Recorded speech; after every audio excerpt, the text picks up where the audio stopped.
Selamat siang Bapak Ibu sekalian dikasih Tuhan. Hari ini kita akan sama-sama melihat satu topik yang cukup penting, yaitu kehidupan yang kekal dan Allah yang hidup. Kehidupan yang kekal dan Allah yang hidup. Mari kita sama-sama membuka Alkitab. Maka datanglah kepada Yesus beberapa orang Saduki yang tidak mengakui adanya kebangkitan. Mereka bertanya kepadanya, "Guru, Musa menuliskan perintah ini untuk kita. Jika seorang yang mempunyai saudara laki-laki mati sedang istrinya masih ada, tetapi ia tidak meninggalkan anak, saudaranya harus kawin dengan istrinya itu dan membangkitkan keturunan bagi saudaranya itu." Ayat 29, adalah 7 orang bersaudara. Yang pertama kawin dengan seorang perempuan, lalu mati dengan tidak meninggalkan anak. 30, lalu perempuan itu dikawini oleh yang kedua. 31, dan oleh yang ketiga, dan demikianlah berturut-turut oleh ke-7 saudara itu. Mereka semuanya mati dengan tidak meninggalkan anak. Akhirnya perempuan itu pun mati. Bagaimana sekarang dengan perempuan itu? Siapakah di antara orang-orang itu yang menjadi suaminya pada hari kebangkitan? Sebab ketujuhnya telah beristrikan dia. Jawab Yesus kepada mereka, orang-orang dunia ini kawin dan dikawinkan, tetapi mereka yang dianggap layak untuk mendapat bagian dalam dunia yang lain itu dan dalam kebangkitan dari antara orang mati tidak kawin dan tidak dikawinkan. Sebab mereka tidak dapat mati lagi. Mereka sama seperti malaikat-malaikat dan mereka adalah anak-anak Allah karena mereka telah dibangkitkan. Tentang bangkitnya orang-orang mati, Musa telah memberitahukan dalam nas tentang semak duri, di mana Tuhan disebut Allah Abraham, Allah Ishak, dan Allah Yakub. Ia bukan Allah orang mati, melainkan Allah orang hidup. Sebab di hadapan Dia semua orang hidup. Mendengar itu beberapa ahli Taurat berkata, "Guru, jawabmu itu tepat sekali." Sebab mereka tidak berani lagi menanyakan apa-apa kepada Yesus. Kita berdoa. Bapa yang di surga, terima kasih untuk firman Tuhan yang boleh kami baca. Berikan pencerahan melalui hamba-Mu yang akan share firman Tuhan hari ini.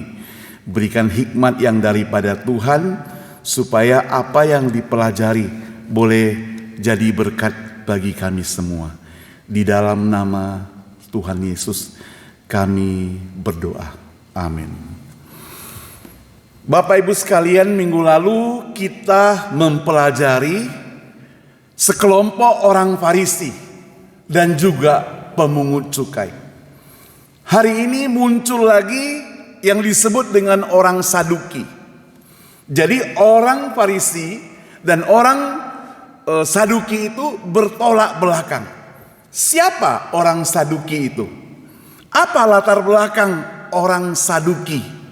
Saudara, orang Saduki adalah kelompok kecil dalam agama Yahudi pada zaman Yesus. Umumnya terdiri dari para imam dan juga para aristokrat. Mereka orang kaya yang memiliki pengaruh sosial di masyarakat. Mereka tidak percaya akan kebangkitan orang mati dan kehidupan setelah kematian. Jadi berbeda dengan orang Farisi yang percaya kepada kebangkitan tersebut. Nah, Saduki kerap sekali berpihak pada kekuasaan Romawi sebagai penguasa zaman itu. Dan dia menolak pelajaran yang mengganggu posisi mereka. Mereka seperti kebangkitan atau Mesias yang akan turun, ya, Jadi mereka itu tidak percaya. Latar belakang dan munculnya orang Saduki itu di dalam Lukas 20:27 adalah untuk menguji, menantang Yesus soal kebangkitan, dan dengan pertanyaan yang cukup rumit. Saudara, mereka bertanya dengan pertanyaan yang cukup rumit untuk dijawab. Ada seorang perempuan, dia nikah dengan seorang suami yang punya 7 saudara. Dia nikah dengan yang paling besar. Singkat cerita, suaminya meninggal dan dia belum punya keturunan. Untuk melanjutkan keturunan, dia menikah lagi dengan yang kedua.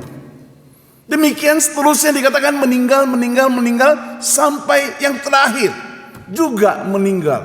Waduh, sadis sekali perempuan itu ya. Jadi dia itu menelan sampai 7 laki-laki, meninggal semuanya. Orang mestinya takut ya, tapi ini cerita pertanyaan. Kemudian perempuan itu juga meninggal. Pertanyaan orang Saduki adalah, nanti mereka itu sudah mati, siapa pula suami dari perempuan itu yang sebenarnya? Kan dia punya 7. Siapa yang sebenarnya? Tapi jawab Yesus itu sungguh luar biasa. Yesus membicarakan tentang kehidupan setelah kematian dan kehidupan waktu ada di dunia ini. Waktu di dunia ini ada yang disebut dengan kawin, mengawinkan. Tapi setelah kita di sana, tidak ada yang disebut dengan kawin mengawinkan. Tujuan mereka bertanya sebenarnya untuk meragukan kebangkitan. Dengan kasus seorang perempuan yang menikah 7 kali berurutan tanpa meninggalkan anak. Nah, pertanyaan intinya adalah di hari kebangkitan nanti siapa suaminya? Dan ini menunjukkan ketidakpercayaan daripada orang Saduki itu. Dia ingin memperjelas dalilnya dari ketidakpercayaannya terhadap kebangkitan. Saudara, Tuhan Allah yang kita sembah adalah Allah yang hidup. Allah yang disembah oleh orang-orang yang hidup. Demikian juga Allah yang kita sembah itu, dia tidak akan hilang begitu saja dalam kehidupan kita. Setelah kita mati, kita juga berurusan dengan dia. Jadi kalau hari ini kita masih hidup, setelah kita mati, kita masih berurusan dengan Allah. Itu sebabnya minggu lalu saya kasih contoh.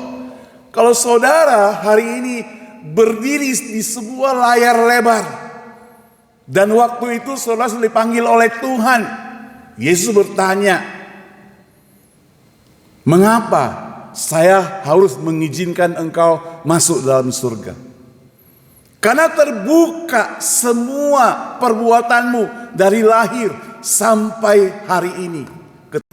Lukas 20 ayat 27 sampai ayat yang ke-40.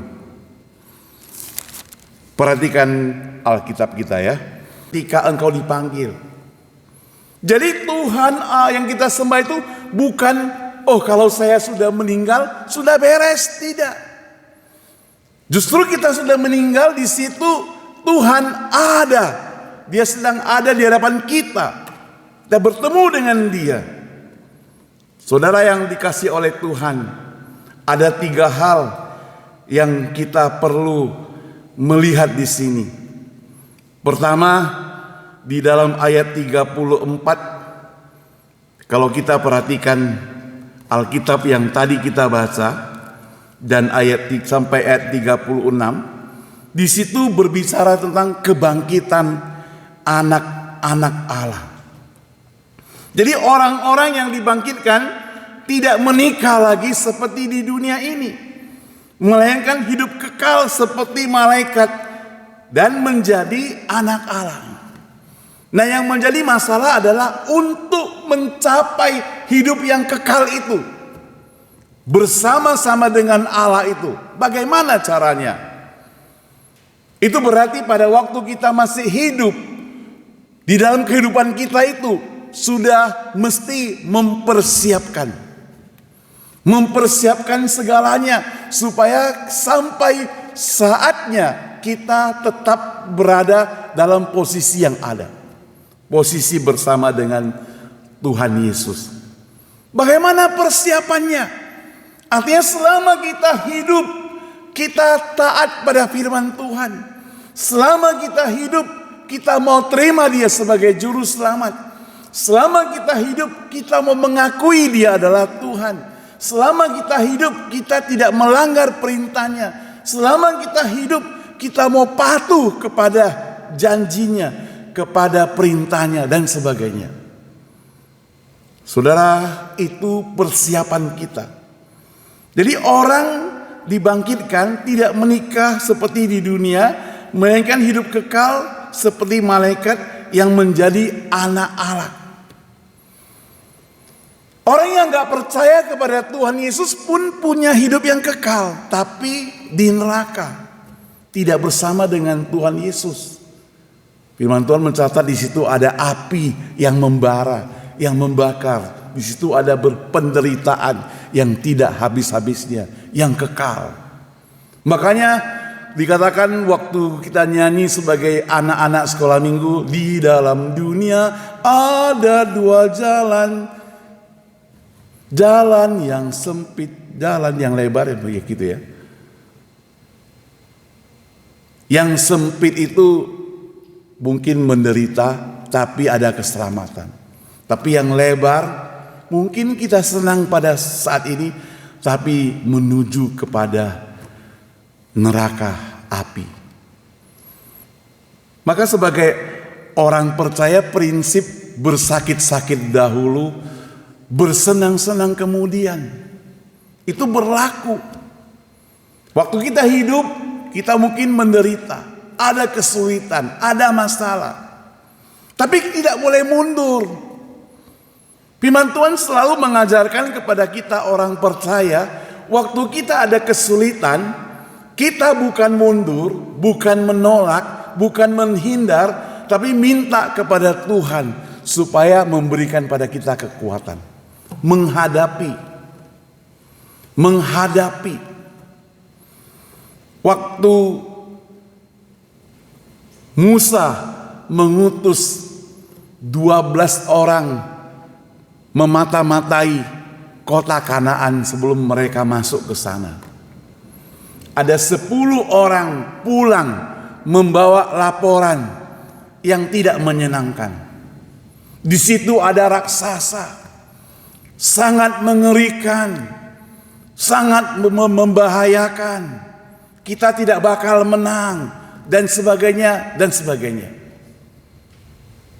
Maka mereka melihat di situ ada raksasa, tapi mau mundur, penuh dengan ketakutan. Ada Yosua dan Kaleb. Mereka juga melihat di situ ada orang-orang besar seperti raksasa. Tetapi kita tidak perlu mundur, maju terus, kita bisa menang. Kita harus mengalahkan mereka. Dan mereka menang. Jadi melihat hal yang sama, tapi kesimpulannya berbeda. Suatu hari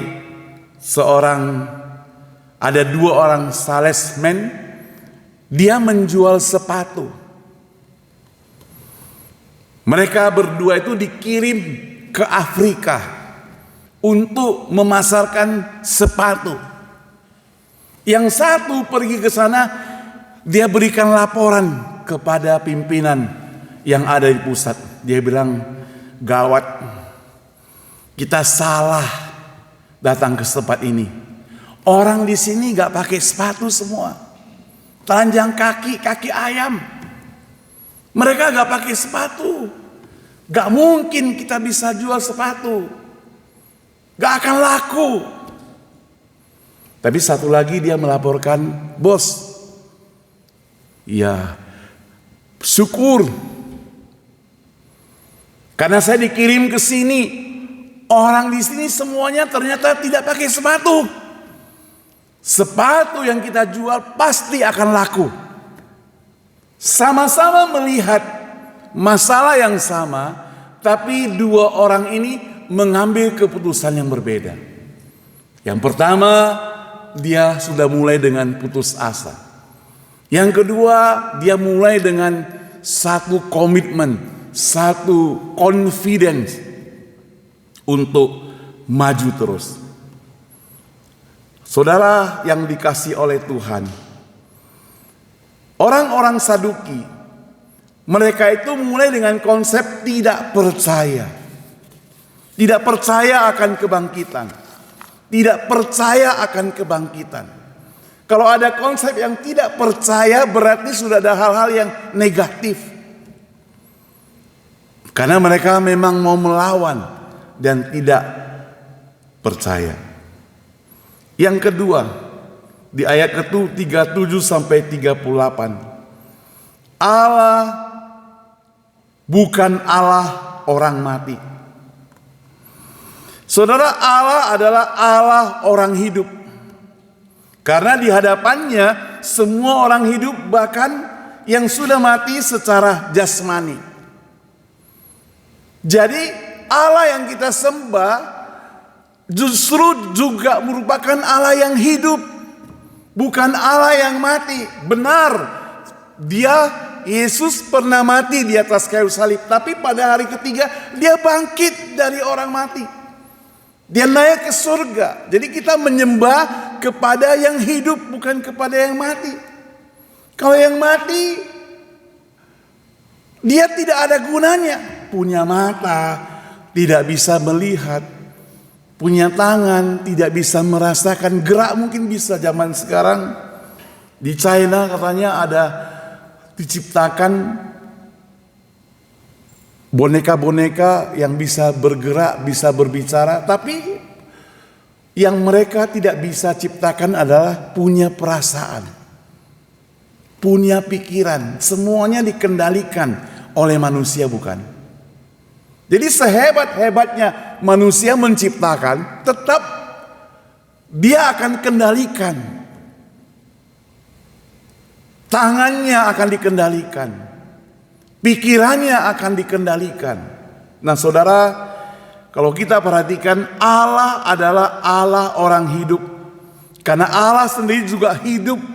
Hidup dari kematian. Bahkan sampai pada zaman Abraham, Ishak dan Yakub, di mana mereka menyembah kepada Allah yang hidup, Allah yang mengutus, Allah yang memberikan perjalanan, memperhatikan, menjaga, menolong, dan Allah yang membimbing umat-umatnya, saudara. Saudara, ada satu bagian yang ketiga adalah yang disebut dengan hukum Levirat. Hukum Levirat itu adalah adik ipar menikah, ya. Jadi hukum Levirat dan penegasan tentang kebangkitan. Hukum Musa tentang Levirat yaitu adik ipar menikah dengan janda saudaranya. Itu menjadi bahan tantangan. Tapi Yesus menegaskan bahwa ada hidup baru. Ketika hidup baru, hidup yang diperbaharui, di situ tidak ada kawin mengawinkan. Tapi di situ ada kehidupan yang baru, yang disucikan, yang dimuliakan. Saudara, kehidupan orang Kristen, kita diajak bahwa kehidupan Kristen itu sekali lagi tidak berakhir dengan kematian. Dalam hal ini kematian jasmani. Tapi ada kebangkitan dan kehidupan kekal bersama Allah Bapa di surga. Waktu bangkit ada kehidupan yang baru, yang benar-benar berbeda dengan dunia ini. Sekali lagi dikatakan tidak ada perkawinan atau hakim-hakim di dunia ini, melainkan kehidupan rohani sebagai anak-anak Allah. Percaya akan Allah yang hidup itu memberikan satu pengharapan. Jadi kalau kita menjalani kehidupan sebagai orang percaya, yang penting percaya kepada Dia yang hidup, kita tidak perlu khawatir lagi tentang masa depan kita. Tidak perlu khawatir lagi tentang apa yang akan terjadi dalam kehidupan kita. Karena di situ ada pengharapan, di situ ada kekuatan waktu kita menghadapi penderitaan. Kematian itu merupakan tantangan yang sementara saja. Dalam hidup sehari-hari itu ada. Tapi begitu kematian itu berubah menjadi dunia yang baru, kita hidup menjadi orang yang baru. Yang penting adalah saudara, kita sebagai umat percaya, hidup kita berpusat kepada Kristus. Sekali lagi, Yesus adalah penebus. Dia mengalahkan maut. Dengan demikian kita memiliki tubuh kebangkitan tersendiri. Kebangkitan Kristus itu saudara menginformasikan kepada kita bahwa Allah yang hidup, dan melalui iman kepada Kristus, orang percaya mendapatkan jaminan tentang kebangkitan dan jaminan hidup yang kekal. Hidup yang kekal itu berarti hidup selama-lamanya bersama dengan Tuhan Allah kita. Hidup bersama-sama dengan Tuhan Allah kita. Firman Tuhan menegaskan, karena begitu besar kasih Allah akan dunia ini, sehingga Ia mengalahkan, sehingga Ia datang ke dunia ini menyelamatkan setiap orang yang percaya.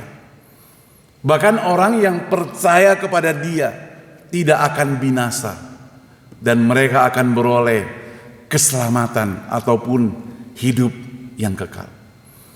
Dunia tidak bisa menjamin kita, pengetahuan tidak menjamin kita, tanpa bersandar sepenuh kepada Tuhan.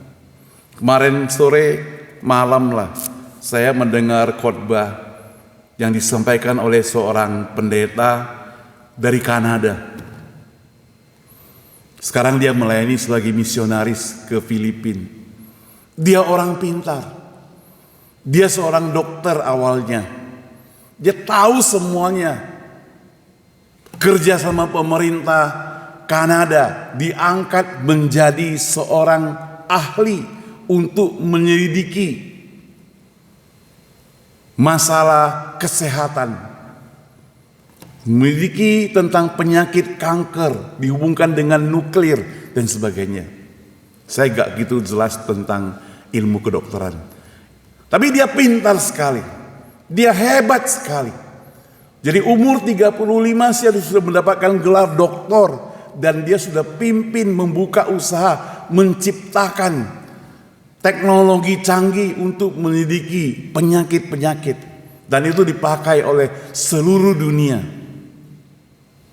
Tapi di tengah-tengah dia menjalankan semuanya itu, tiba-tiba dia menderita semacam penyakit yang menurut dia dari 1 juta orang di dunia ini hanya 3 orang yang kena.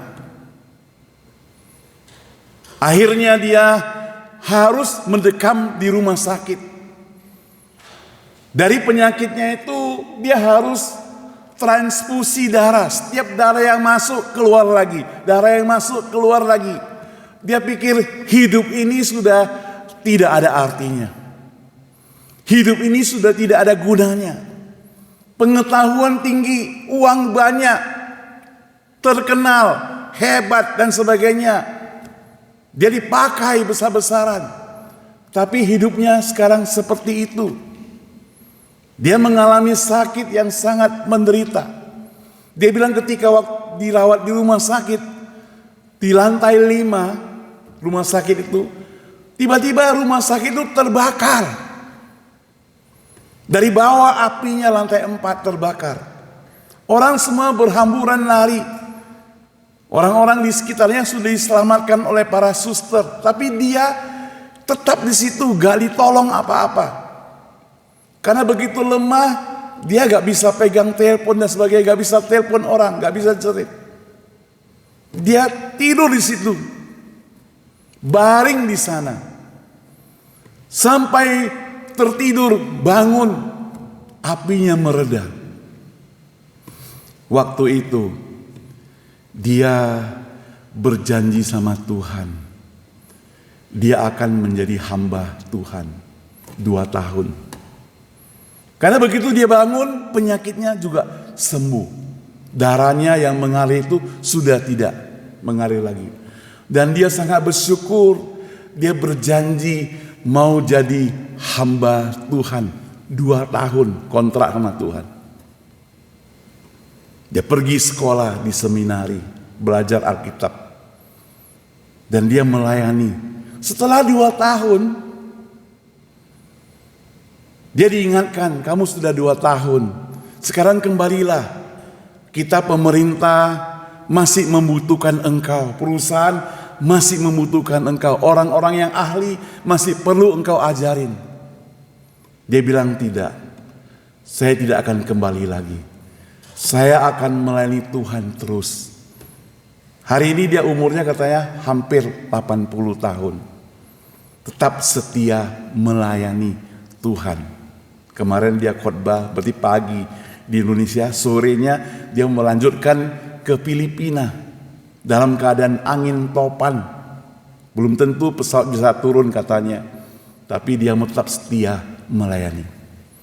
Saudara, bagi dia harta kekayaan boleh banyak, pengetahuan boleh tinggi, tapi tetap Allah yang dia sembah adalah Allah yang hidup, yang memberi kehidupan yang kekal kepadanya. Sehingga dia ingin mengatakan, apa artinya semuanya itu kalau dia kehilangan nyawanya? Saya pikir berlaku buat kita sekalian.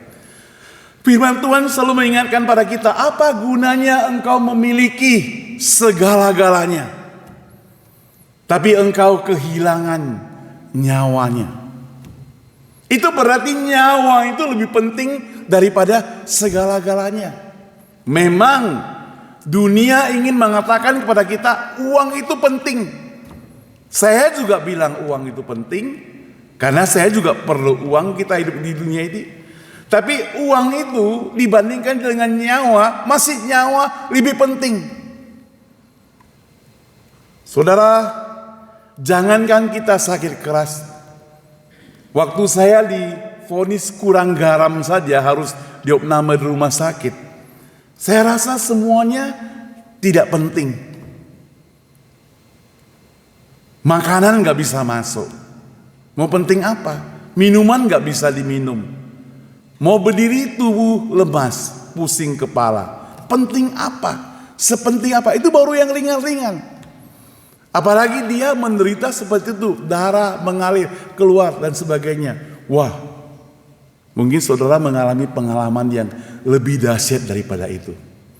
Itu sebabnya saudara, kalau hari ini Allah yang kita sembah itu masih mengasihi kita, itu berarti dia Allah yang hidup.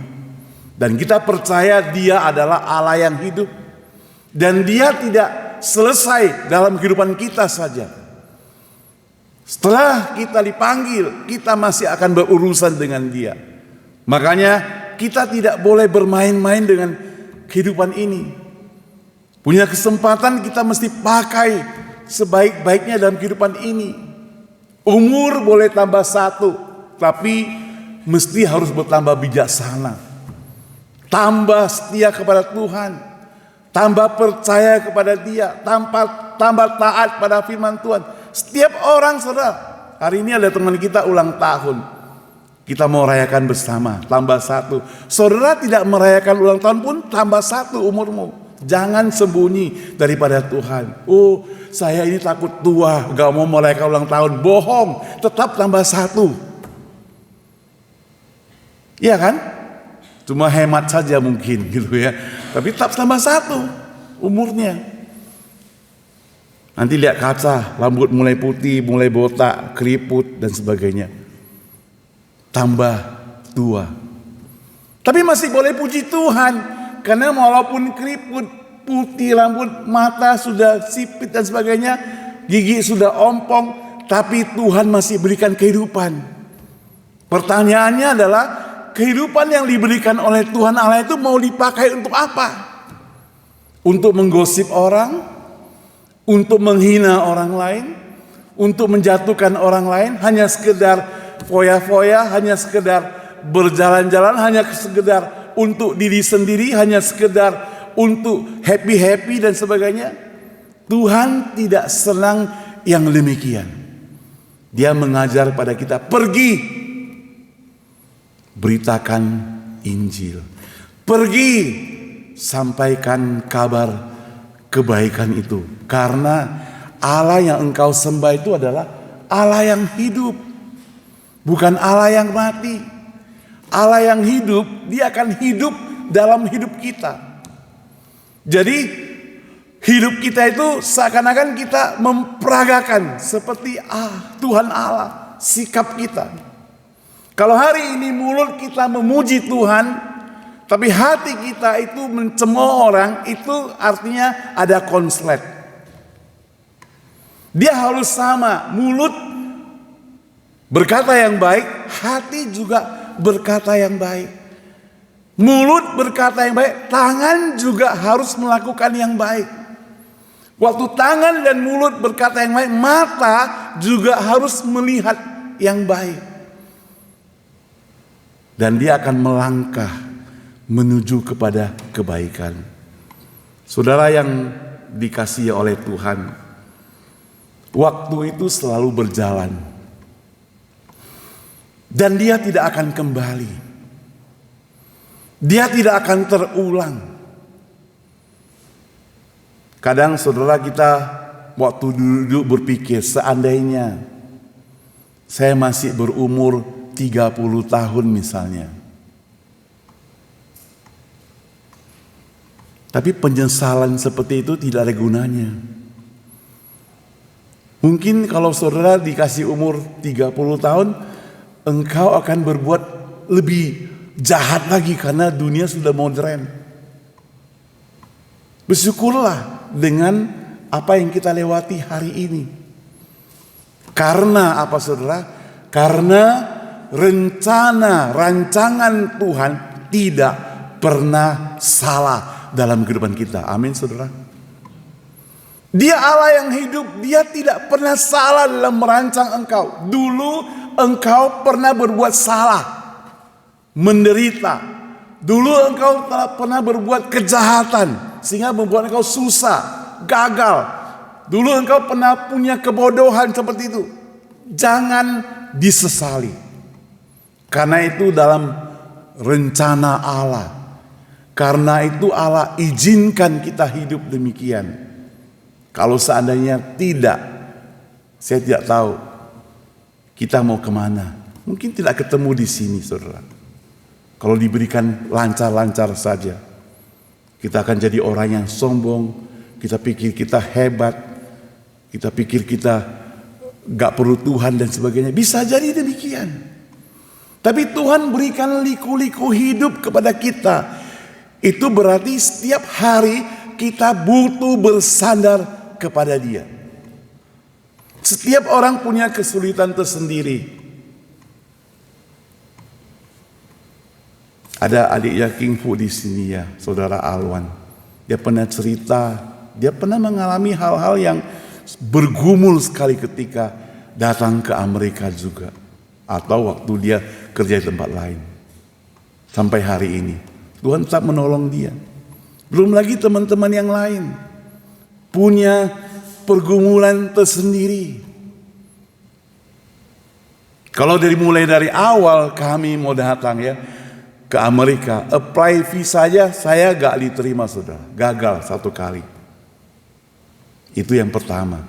Waktu itu saya masih ingat, habis 500.000 saudara. Nekat, minggu depan saya apply lagi, yang menurut cerita orang-orang gak boleh, harus tunggu lagi 3-4 bulan, itu cerita orang. Tapi saya nekat, apply lagi dengan harapan yang interview itu orangnya berbeda. Benar, yang interviewnya orang lain. Dia tanya, minggu lalu kan sudah datang. Saya bilang iya. Kenapa balik lagi? Saya bilang yang lalu kemungkinan saya kurang 1 surat. Jadi saya tambahkan surat yang 1 ini. Diterima saudara. Visa dikasih, hanya boleh ke sini 1 bulan. Saya datang sini 3 minggu. Itu awalnya saudara. Jadi semua orang punya kesulitan tersendiri. Punya masalah tersendiri, tidak bisa lihat, oh senang sekarang ini. Tapi pergumulannya sudah dilewati. Orang tidak tahu. Kalau tidak diceritakan. Itu sebabnya maka dikatakan Tuhan itu melindungi kita dalam segala kesulitan. Dia memelihara kita dalam segala permasalahan. Karena apa? Karena Dia Allah yang hidup. Allah yang hidup adalah apa? Allah yang memberikan kehidupan juga kepada kita. Dan kehidupan yang diberikan untuk kita itu adalah kehidupan yang kekal. Artinya selama-lamanya. Sakit itu sembuh itu hanya sementara. Makanya waktu kita belajar firman Tuhan tentang penyakit kusta yang disembuhkan, Tuhan Yesus gak peduli dengan 9 orang yang tidak datang berterima kasih itu, tapi Dia lebih menghargai yang 1 kembali kepada Dia. Kenapa? Karena bagi Dia engkau pergi sembuh itu sementara. Tapi yang 1 itu yang kembali berterima kasih kepada Tuhan itu, dia memperoleh hidup yang kekal. Makanya saudara, kalau kita berdoa supaya Tuhan memberikan kepada kita kehidupan yang kekal, tetap dalam jalannya. Bagaimana supaya kita bisa tetap dalam jalannya? Yaitu setia kepada Dia. Tidak boleh berubah. Godaan apapun ada dalam kehidupan kita, kita tidak boleh tergoncangkan. Tetap setia kepadanya. Saudara, Yesus sudah berkorban di atas kayu salib, mati untuk kita. Pusat perhatian hidup kita itu ada kepada Yesus. Ya, kita perlu ingat Dia saja. Dia setia, kita setia. Dia mengasihi, kita ikut Dia mengasihi. Dia mengampuni, kita ikut Dia mengampuni. Dia menolong orang, kita ikut Dia menolong orang. Fokus kita kepada Dia. Saya sudah yakin percaya kita tidak pernah akan salah. Dan kita akan mendapatkan hidup yang kekal itu. Kita mohon pada Tuhan supaya Tuhan menolong kita. Mari kita berdoa. Tuhan, setiap kami akan melewati hidup yang mungkin punya banyak lika-likunya. Ada kesulitan, ada permasalahan. Tapi di dalam tengah-tengah kehidupan ini kami mau bersyukur ada Tuhan, Engkau Allah yang hidup, yang boleh senantiasa menyertai kami. Engkau yang tidak pernah meninggalkan kami. Engkau yang selalu menolong kami. Engkau yang selalu memelihara kami. Engkau yang selalu menjaga kami. Pakailah kehidupan kami dengan sebaik-baiknya. Hanya dengar doa kami yang kami panjatkan melalui Tuhan Yesus Juru Selamat kami yang hidup dan yang menjaga kami sekalian, memelihara kami. Amin.